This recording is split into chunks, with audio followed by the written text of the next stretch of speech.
Okay, I just wanted to address some of the criticisms that a couple of videos have made. Sorry for the lack of music and fancy graphics, but in this video I'm just going to be addressing some of the frequent criticisms that I have about my video, specifically the video about who created God, and also the video, The Best Argument for God's Existence Destroyed, newest one I just put up. Now, the most common complaint about my Who Created God video is that I am saying that God is limited by the laws of physics because of one little sentence in there. But first off, that is not what I said. It's not what I was saying. And in fact, what I was saying is that if God must violate the laws of physics, our argument is self-contradictory if we use those laws of physics. It's very simple to understand. You see, God might not be bound by the laws of physics, but we are. So when we talk about the cosmos and say anything about this universe, we are talking about that observations that we can verify. We are talking about this physical universe, this reality, right here. Look at the stars, the light comes down from them, enters your eyes, sends signals to your brain, and makes you say, cool. Now, if we are trying to prove the existence of another being that is outside of the laws of time and space and all that, then it makes no sense whatsoever to look at this universe that we belong to and say that it is evidence for his existence if the very same argument demands that those laws are null and void when we're talking about him. You might as well just say that God exists and any rational reason for not accepting that. That doesn't make any sense, because you can simply define God as something that has the ability to defy all laws of logic. And the point is completely moot anyway, as I simply altered the argument so that it isn't self-contradictory, but still used it. Some people claim that this was a straw man.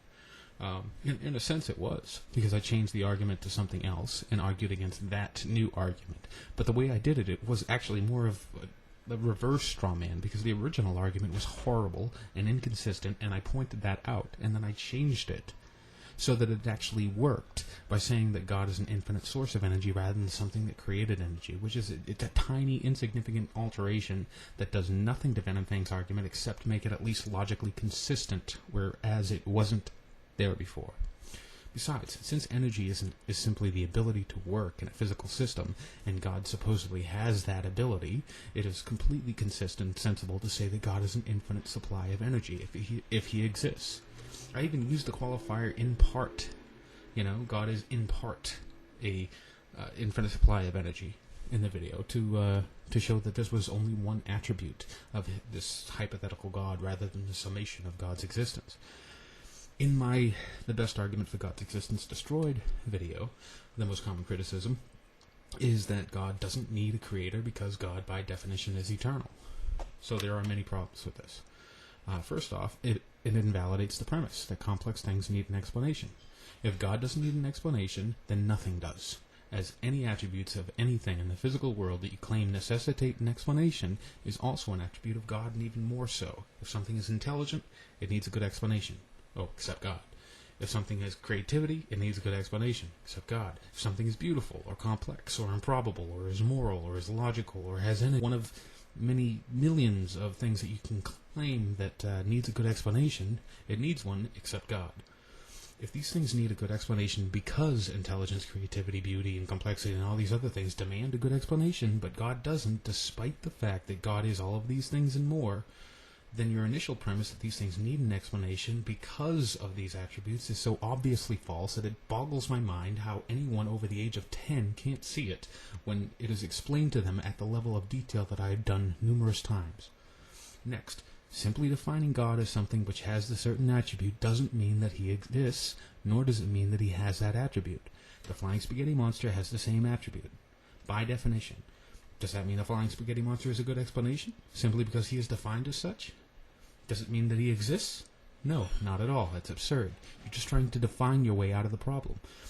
I can actually accept some kind of placeholder for something that is defined as something that doesn't need a beginning, or something that is eternal.